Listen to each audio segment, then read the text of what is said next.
Les Congo AL News, première chaîne d'info. Peuple congolais, je viens devant vous pour vous parler de la situation de notre pays. Actuellement, notre pays va très mal. La situation se dégrade de jour au jour. L'âme du Congo a été détruite il y a cela plus d'un siècle. Aujourd'hui, les dieux du Congo se décident de diriger le Congo autrement. C'est pour ça que je vous demande d'être vigilant, de comprendre ce qui va se passer dans notre pays. Le Congo a tant souffert.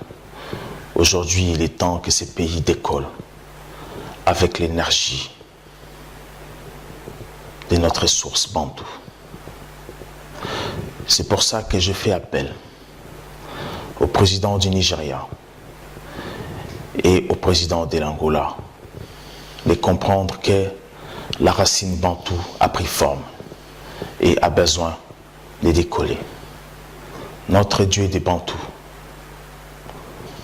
a pris des choses en main pour pouvoir diriger notre pays. Ça fait longtemps que nous avons traîné. Ça fait longtemps que nous pleurons nos morts en Afrique. Ça fait longtemps que le peuple africain souffre. Et aujourd'hui, nous avons combattu cela pour que la liberté de l'Afrique soit totale. C'est pour ça, cette racine se trouve en RDC, où la femme est violée, l'être humain est tué.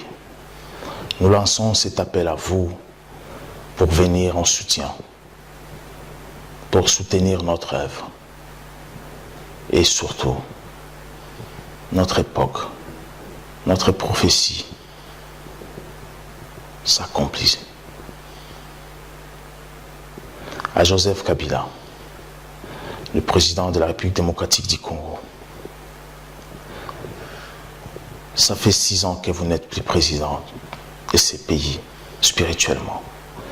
Vous le savez, mais vous devez juste accomplir cette prophétie. Vous savez bien qui est votre successeur spirituellement. Vous devez juste lui rendre le pouvoir. Nous le savons aussi. Vous devez nous contacter dans le bref délai pour ces passations du pouvoir. Parce que le Congo a besoin d'avancer spirituellement. Vous êtes les derniers rois de néocolonisation. Et cela a été programmé. Ça fait des siècles.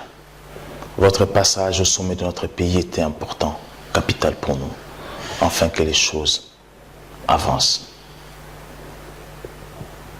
Monsieur Kabila, faites un choix. Respectez la prophétie, que cela soit accompli, comme il est écrit. Je demanderai aussi à toute personne cherchant à diriger la République démocratique du Congo, qui est liée à une spiritualité qui n'est pas bantou, de faire attention, de ne surtout pas compter diriger ces pays, parce qu'il est temps que le Dieu du Congo fasse quelque chose dans ces pays. Car lui-même, le Dieu du Congo, a décidé de changer les choses, le Dieu des Bantous, pour que sa prophétie soit réalisée. Vous qui pratiquez des spiritualités qui n'est pas des Bantous, faites attention. Si vous vous entêtez, vous cherchez à diriger ces pays de force, vous mourrez. Les temps d'hier n'est plus le temps d'aujourd'hui. Les choses ont changé spirituellement. Notre Dieu s'est réveillé et il frappe. Il frappe. Faites donc attention. Laissez notre racine tranquille. Je demanderai encore au peuple congolais d'être attentif et de comprendre que les choses vont très mal au Congo. Cette nuit a été catastrophique. Mais je demanderai aux Congolais d'être prudents et surtout de prier pour notre pays. À tous les Bantous du monde, de prier pour la République démocratique du Congo, la racine des Bantous, où le Dieu du Congo lui-même a dit, il prend possession pour faire avancer l'Afrique entière. Je vous remercie. Les Congo AL News, première chaîne d'info.